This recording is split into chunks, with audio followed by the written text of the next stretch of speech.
Ya estamos de regreso en Es Noticia con lo prometido, porque la disposición de Ricardo Lagos para ser candidato presidencial ha generado reacciones durante la última semana, tanto al interior de la nueva mayoría como en la oposición. Para analizar este y otros temas nos encontramos con el diputado del PPD, Ramón Farías. Diputado, muy buenas tardes, ¿cómo está? Hola, muy bien, gracias. ¿Qué tal? Diputado, primero que todo preguntarle por las supuestas diferencias que hubo cuando Ricardo Lagos, a través de este comunicado, manifiesta que no se va a restar del desafío a la candidatura presidencial. Sin embargo, según algunos trascendidos, pareciera que el partido no estaba muy enterado de que el expresidente iba a manifestar esto, por lo menos no el día viernes que lo hizo. No, yo creo que efectivamente nadie estaba enterado, porque nadie andaba tampoco buscando y preguntando, oye, diga ahora, digamos, porque él había además manifestado en una reunión que tuvimos 11 diputados del Partido por la Democracia con el presidente. Nosotros le manifestamos nuestra voluntad para que él pudiera y ojalá fuera candidato. Dentro del espectro de candidatos que existían, dentro de lo que uno estaba viendo, digamos, como panorama, visualizamos que él era el mejor candidato que podía tener la nueva mayoría y el Partido por la Democracia. Y él nos señaló que en ese momento que él estaba pensando, digamos, el tema, pero que pensaba que los protagonistas deberían ser las municipales y que luego de eso tomar la decisión. Ahora, el por qué él adelantó la decisión... ¿La encuesta CEP fue un detonante, puede ser? Porque ahí aparecieron varios de los analistas políticos diciendo que efectivamente esta decisión se tenía que tomar bastante antes de lo que él estaba estimando, porque primero había que hacer las publicidades para las municipales, pero también porque si no se decía ser candidato, probablemente tampoco iba a aparecer con respaldos en los próximos sondeos.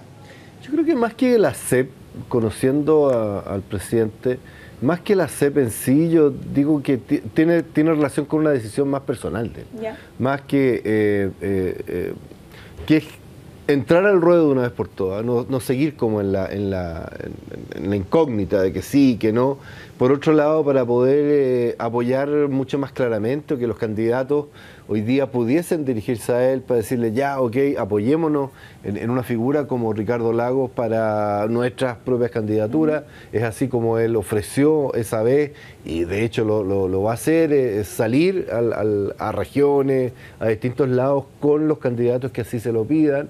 Yo creo que tiene que ver con eso, con más que nada con que los candidatos puedan aferrarse a una figura para poder ir también planteando el camino que quieren seguir. Porque no nos olvidemos, los candidatos a concejales, los candidatos a alcaldes no son anodinos, no son, como tratan de venderlos por ahí, no políticos. Son políticos, todos son políticos, pertenecen a un partido. La visión de municipio, de comuna que ellos tienen, tiene que ver también con la visión política. No es lo mismo Lavín en Santiago, perdónenme, que un candidato del PPD o de la nueva mayoría. O sea, la visión que puede tener, Lavín en Las Condes, porque ahora ya se fue para Las Condes, que más o menos, pero no es lo mismo la visión de Lavín que puede tener respecto a una comuna, y de hecho así se ve, aprovechando el ejemplo de Santiago, versus la visión de comuna que tiene Carolina Toá, por ejemplo, en Santiago. Son muy distintas porque son visiones de vida distintas, manera de enfrentar. Carolina Toá jamás habría vendido el agua, por ejemplo, en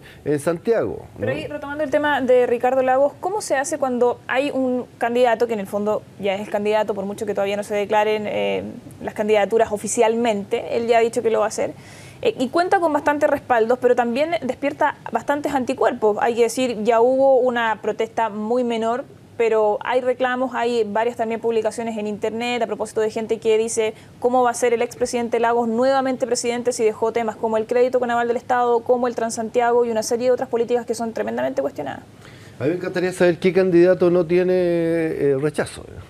Si está ese candidato, a ver, busquémoslo, pero no está. Que se preparan, o las respuestas que se van a dar desde el partido, desde el propio presidente Lagos, a políticas como esa, porque nosotros revisábamos, por ejemplo, lo que ha pasado con el crédito con aval del Estado. Él en un principio lo promueve como una muy buena medida. Años después, cuando el presidente Piñera hace el cambio, él dice: yo tenía la sospecha de la colusión de los bancos cuando me hablan de un 6%, y ahora dice derechamente: yo estoy con los estudiantes, y esta política no era la correcta. Bueno, lo que ha señalado, por lo menos las conversaciones que hemos tenido con él, que yo he podido conversar con él, etcétera, que, a ver, lo que él tiene es una visión de futuro. Nosotros no nos podemos anclar al pasado, primero que nada. en este tipo de cosas. No, no se puede dejar, no, porque el pasado son nuestras raíces, son los que nos dan, pero la mirada tiene que ser de futuro. Y un político que no evoluciona, que no puede reconocer o que no reconoce eventualmente los errores o los aciertos que puede haber cometido, la verdad es que no puede avanzar. Uno tiene que, y él lo dijo en una entrevista, uno tiene que sacar la foto del momento. ¿Qué es lo que ocurría en ese momento en el país para avanzar de esa manera? En ese momento no habían recursos como para que los estudiantes pudieran entrar a una universidad y se pudieran mantener. Y por lo tanto se inventa este nuevo sistema que dice relación con el endeudamiento, con el préstamo, etcétera, con el aval del Estado. Ahora, también lo que él señala es que ahí hay un tema respecto al tema del aval del Estado, porque los alumnos, ¿qué es lo que dicen? Los que pidieron el préstamo, o sea, estoy con el aval del Estado, pero sin embargo me embargan mi casa, me piden pero una serie... uno podría decirlo desde esta otra vereda, hay errores garrafales, porque cuando un expresidente reconoce que él tenía la sospecha de que existía la colusión de los bancos en ese entonces, no deja de llamar la atención que de todas formas haya aprobado una iniciativa como esa. Es que yo no sé si acaso la sospecha la tenía él cuando crearon el sistema. Su declaración habla de que tenía sospecha cuando todos le dicen que el 6% es el interés que tiene que aplicarse en este caso. No sé, yo no conozco la versión directa, digamos, de lo que es, por tanto yo no podría de verdad, no me gusta aseverar cosas solamente a través de un titular. O sea, de hecho, varios titulares no dan cuenta muchas veces de lo que ocurre en la entrevista en sí. Entonces yo prefiero, de verdad, que él dé la explicación, él la tiene mucho más clara que lo que podemos tener cualquiera de nosotros. Pero para usted son errores que se pudieron haber cometido o más bien los calificaría como pasos previos a llegar ahora a la reforma educacional, por ejemplo. Yo creo que son momentos en que se toman cierto tipo de decisiones de acuerdo a lo que está ocurriendo en el país para poder avanzar. Yo no creo que nadie vaya a hacer algo mal, porque además tiene que ver también con las visiones que uno tiene de país, de cómo implementar para que el país efectivamente avance y no se quede estático, no nos quedemos con una educación en donde solamente los que podían tener plata entraban y nada más, sino que más bien una visión distinta, una visión que es más inclusiva, en que no dice, como lo dice el expresidente Piñera, que habla de aquí tienes que rascarte con tus propias uñas, y si te puedes rascar con tus propias uñas, ahí vas a poder salir adelante. No es que nosotros no digamos eso, pero lo que nosotros decimos es que el Estado tiene que ayudar a las personas, porque la gente no necesariamente se puede solamente rascar con sus propias uñas, como se dice en buen chileno, sino que más bien tiene que tener algún tipo de apoyo para poder avanzar. Sin el apoyo, dejándote solamente a la persona que pueda sola tratar, digamos, de salir adelante, muchas veces no se puede. Y es por eso la brecha, digamos, que hoy día existe entre los más pobres y los más ricos. Diputado, y yéndonos a lo que genera justamente esta candidatura del expresidente Ricardo Lagos, ¿cómo ve usted aquellas críticas que hablan de que él haya manifestado este paso, que no descarta dar, que esa manifestación haya dejado de alguna forma cojo al gobierno actual, porque determinaría que aquí empieza entonces la carrera presidencial y de alguna forma queda paralizado lo que pueda ocurrir con el gobierno? A esas críticas que hablan del síndrome del llamado pato cojo también, ¿cómo responde usted? Yo no he visto que el gobierno haya frenado su caminar, por lo menos donde yo estoy, que es en el Parlamento. O sea, en el Parlamento seguimos, e incluso con esta acusación constitucional doble, que inédita, contra la ministra Blanco, que fue descartada por todos lados, hasta por los propios abogados que llevaban los acusadores, descartaron la acusación constitucional. Aún con esa acusación constitucional seguíamos trabajando ley de garantía, se estaba trabajando la interrupción del embarazo por 3 causal. O sea, se sigue trabajando. El gobierno no para, digamos, de trabajar. O sea, no es que porque se hayan... ¿No hay un efecto político de dejar de lado, o por lo menos de restarle atención a lo que está haciendo el gobierno y fijar la atención en otra parte de las candidaturas presidenciales? Yo diría que más que nada es un efecto mediático más que práctico, porque en la práctica nosotros seguimos trabajando en las comisiones, el Congreso sigue votando las leyes, se siguen promulgando y se sigue trabajando en eso. Ahora, mediáticamente, claro, todos hablamos del lago, de este otro que apareció, del de más allá, digamos que no sé dónde, pero yo creo que eso es el efecto más bien mediático por fuera, pero por dentro, claro, yo estaría preocupado si efectivamente mi gobierno se hubiera congelado y dicho 1, 2, 3, chuta, que hay candidatos por todos lados, ¿qué hago? No, ellos siguen trabajando, porque además se sabe que esto va a venir. Se sabe, o sea, y esto no significa que los gobiernos se paralicen, tienen que seguir funcionando. El tema es que nosotros podamos consolidar en definitiva cuáles son todos los proyectos que nosotros traíamos durante el gobierno de la presidenta Bachelet y los podamos proyectar hacia adelante. Diputado, y para ir cerrando este tema de las candidaturas presidenciales, ¿qué le parece ahí el llamado que hace Marco Enríquez Ominami a participar ahora, después de que él dejó el partido en el que militaba y iniciar este emprendimiento con el PRO, ahora volver a la nueva mayoría y participar de esas primarias? ¿Le parece a usted que tiene algo de apego a la realidad esta petición que hace? Mira, yo conozco bastante a Marco Enríquez y él siempre ha propuesto esto. O sea, él nunca ha querido estar fuera de la nueva mayoría en una carrera presidencial. No, pero está en un partido que no forma parte del conglomerado. Está bien, lo ha estado, pero él siempre ha planteado ir a una primaria. O sea, yo me acuerdo en la elección pasada y en la antepasada él dicho, yo si me dejan ir a una primaria dentro de la nueva mayoría, igual que todo el resto de los candidatos a la nueva mayoría, yo voy sin ningún problema. Sin embargo, fuimos nosotros como nueva mayoría los que en definitiva no dejamos que él se incluyera dentro de. Por eso ahora, ¿debería él participar dentro de la nueva mayoría en una primaria con el expresidente Lagos, por ejemplo? O sea, yo creo que todos los que hoy día sean candidatos y adhieran a nuestra idea de nueva mayoría, de los proyectos de futuro que tenemos, de poder mejorar efectivamente el país, yo creo que deben ir a una primaria. O sea, aquí todo el que quiera ser candidato presidencial tiene que pasar necesariamente por una primaria. O sea, yo creo que hoy día nosotros nos ganamos el derecho y el espacio a tener primarias. Las primarias las luchamos, nosotros además como Partido por la Democracia luchamos por las primarias. Que tienen problemas, que haya acarreos, etcétera. O sea, eso es otra cosa, ¿no? Pero hay que perfeccionar el cómo tú las haces, el método.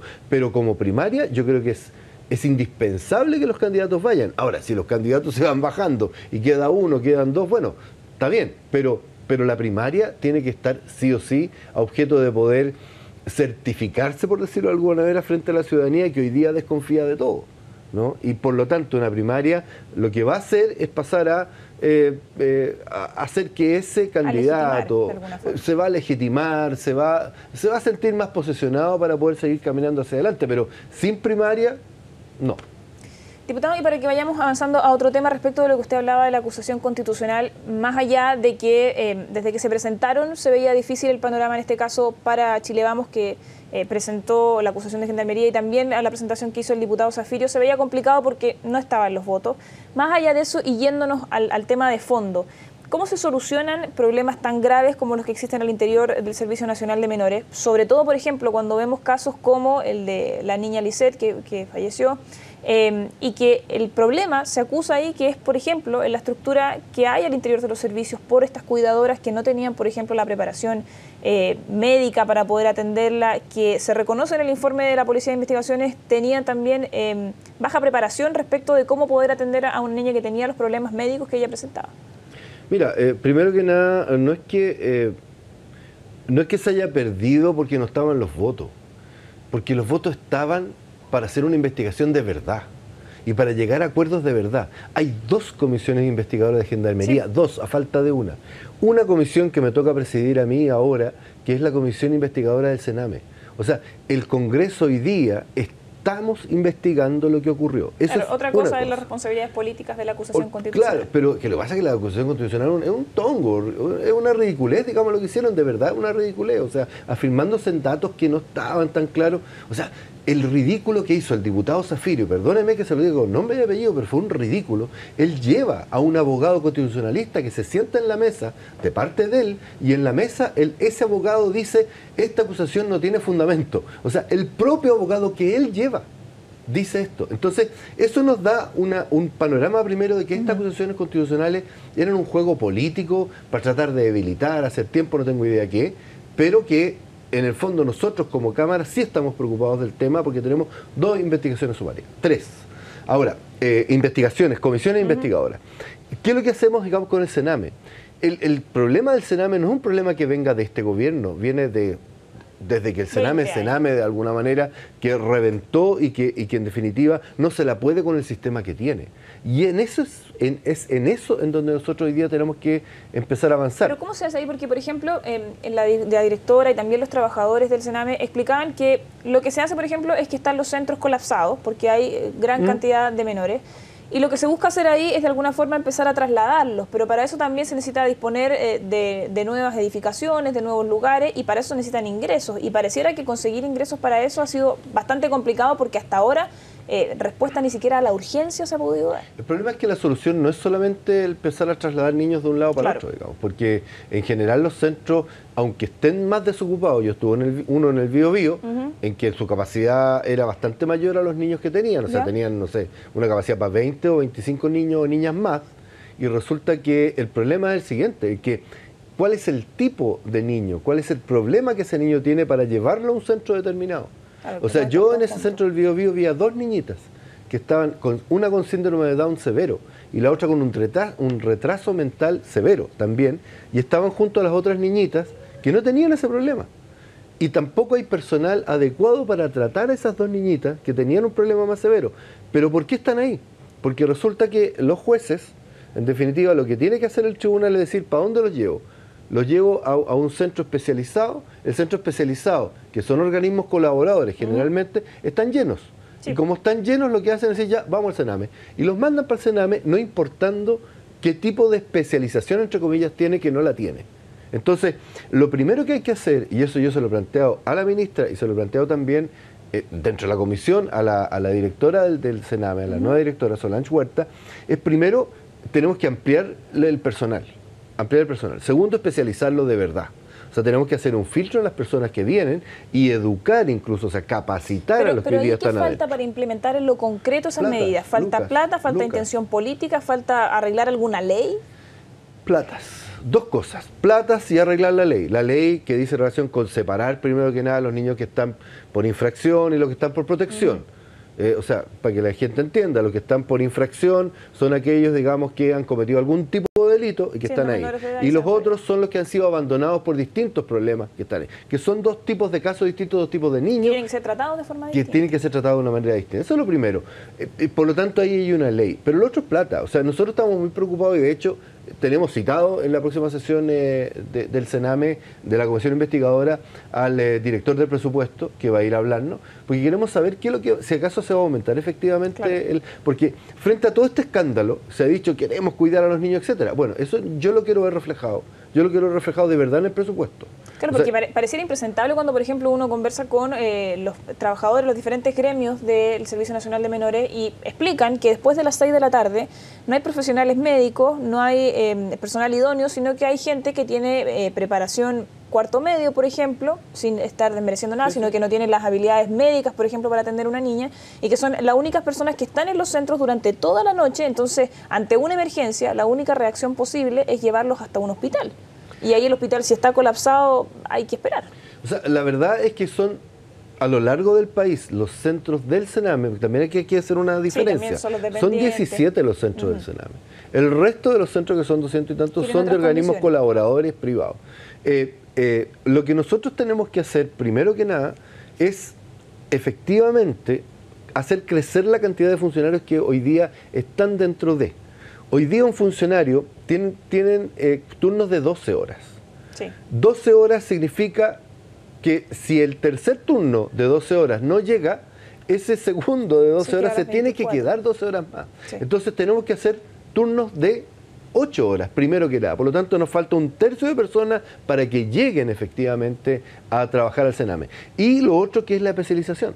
O sea, nosotros tenemos que tener hoy día personal mucho más especializado a fin de que tengamos centros, que tengan un centro de enfermería con una enfermera que esté 24 horas al día, con un médico que esté de llamado cerca, que pueda efectivamente ir a atender a los niños en caso de que tengan algún problema, y esa enfermera pueda además disponer del tratamiento real y efectivo para cada uno de los niños que están ahí. Muchos de esos niños tienen medicamentos, porque están tratados psicológicamente o psiquiátricamente. Si son psiquiátricamente, tienen algún tipo de medicamento.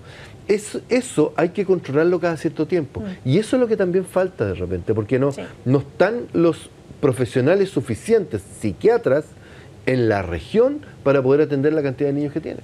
Ya pues, diputado, le damos las gracias al diputado Ramón Farías entonces por haber estado aquí con nosotros conversando sobre este grave problema del Sename y también sobre las candidaturas presidenciales. Muchas gracias. Gracias.